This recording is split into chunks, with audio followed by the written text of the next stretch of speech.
सबसे बड़ी बात यह है कि देखिए, इस्राइल जो है वो दूसरे को आतंकवाद कर रहा है, मगर इस्राइल खुद ही आतंकवाद है।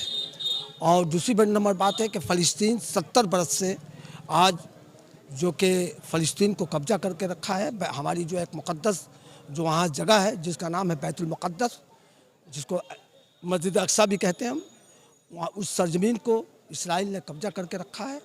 और इस्राइल पर बहुत ही फ़लस्तीन पर बहुत ही जुल्म कर रहा है वो। और यहाँ तक के मासूम बच्चे को भी उसने बख्शा नहीं। साथ ही साथ अस्पताल में भी जो है तो अपना वो अस्पताल में जितने मरीज थे सबों को मार डाला, स्कूल में भी उसने मार डाला और दवा वगैरह सभी। और सबसे बड़ी बात यह कि सुपर पावर जो है अमेरिका जो है तो उसका साथ दे रहा है। और बैनुल अक़वामी जितने भी मुल्क हैं हमारे, कोई भी मुल्क जो है तो आज फ़लस्तीन पर जो जुल्म हो रहा है उसके कोई भी खिलाफ या उसको शांति बनाने के लिए आगे नहीं बढ़ रहा है। जब भी मीटिंग हुआ, अभी मैंने आपको बता देता हूं कि हमारे भारत के जो कि अटल बिहारी वाजपेयी या महात्मा गांधी जी जो थे, ये हमारे भारत के अमन और शांति के बारे में सोचते थे। लेकिन आज जब अमन की जब मीटिंग बुलाई गई, उसमें हमारे भारत के प्राइम मिनिस्टर जो हैं वो वहाँ हाजिर नहीं हुए। ये किस तरीके से इंसानियत का दिन है। मैं अपने हिंदुस्तान के प्राइम मिनिस्टर से ये कहूँगा कि आप ये दुर्नीति छोड़ दें। आप जहाँ पर जिस तरीके से गांधी के तरीके से जिस तरीके से हमारा मुल्क चलता था उस तरीके से आप मुल्क चलाएं। अब ये जो दुर्नीति करते हैं ये छोड़ दें।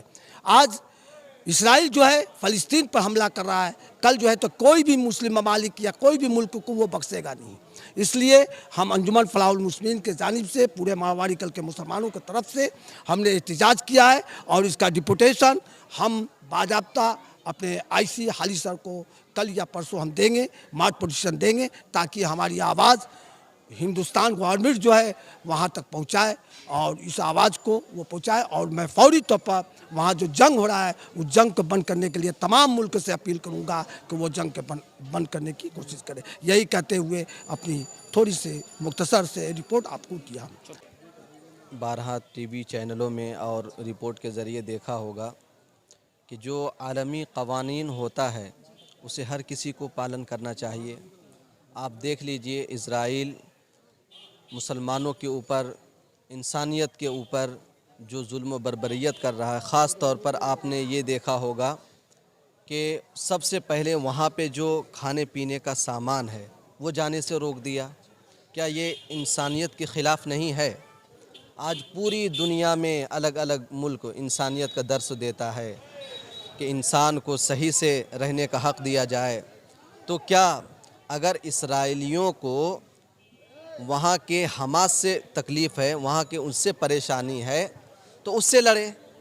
निहत्ते मुसलमान पर और वहाँ के मज़लूम मुसलमान पर, गरीब गुरबा पर उनके खाने पीने का सामान रोक दिया गया, पानी रोक दिया गया।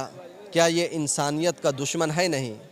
तो ये इसराइल हमेशा से, आप देख लीजिए उसकी तारीख़ को उठा करके, उन्हीं 137 क़ब्ल मसीह से उठा करके देख लीजिए, उस वक्त से लेकर के 2000 साल तक वो अलग अलग मुल्कों में जाता गया। 100 साल के बाद कभी फ़्रांस गया, कभी बेल्जियम गया, अलग अलग मुल्कों का दौरा किया। हर मुल्क ने उसे रहने के लिए जगह दी, लेकिन उसकी मक्कारियों की वजह से, उसकी साजिशों की वजह से उसको उसके मुल्क से, यानी अपने मुल्क से निकाला गया। क्यों निकाला गया? सिर्फ़ उसकी साजिश की वजह से।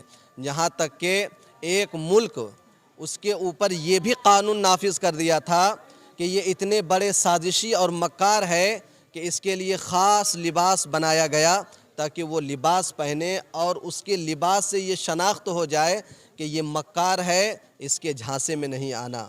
तो ये ऐसी कौम है। लेकिन जब 1917 में पहली जंग अज़ीम हुई और इस तरह से फ़्रांसीसियों और अंग्रेज़ों के कब्ज़े में फ़िलिस्तीन आया और इस तरह से उसे फ़िलिस्तीन में रहने की इजाज़त दे दी गई।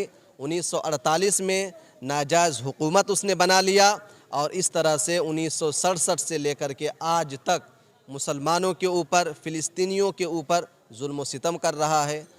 आप थोड़ी देर के लिए सोच लीजिए कि जो घर आपका है, आपके घर में अगर किसी को नाजायज़ तरीक़े से रहने के लिए कहा जाए और साथ ही साथ हिस्से में बांट दिया जाए तो क्या आप इसे कबूल करेंगे? बिल्कुल नहीं।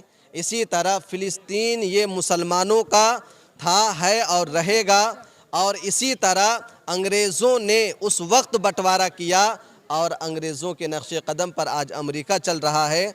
तो आज के इस एहतजाज में आज जो हम लोग यहाँ पे जमा हुए, यही चीज़ हम अपने एहतजाज के ज़रिए अपने हुकूमत को, इस्लामिक ममालिक को और तमाम पूरी दुनिया को ये पैगाम देना चाहते हैं कि जो आप अमन की बात करते हैं वो अमन की बात सिर्फ बातों में ना रहे, बल्कि अमली तौर पर यानी जिस्मानी तौर पर आगे बढ़ें और इस तरह से फ़िलिस्तीन के मुसलमानों पे जो जुल्म हो रहा है उसे रोकें और इसराइल पर दबाव बनाएं कि आखिर क्या तुम्हारे लिए खुली छूट है? ये नेतन्याहू सिरफिरा, ये नजिस का टुकड़ा, क्या इसकी हुकूमत पूरी दुनिया पे है? ऐसा नहीं, बल्कि इसके ऊपर जब तक शिकंजा न कसा जाए, जब तक दबाव न बनाया जाए, उस वक्त तक ये खामोश नहीं बैठ सकता। तो इसी दबाव बनाने के लिए और पूरी दुनिया तक हम अपने एहतजाज का मुजाहरा करके पैगाम पहुंचाने के लिए आज हम यहाँ पे जमा हुए हैं। और यही हमारा पैगाम है पूरी दुनिया के मुल्कों से कि आप शांति का पैगाम दें। और बस इन्हीं बातों से मैं अपनी गुफ्तगू को ख़त्म करता हूँ।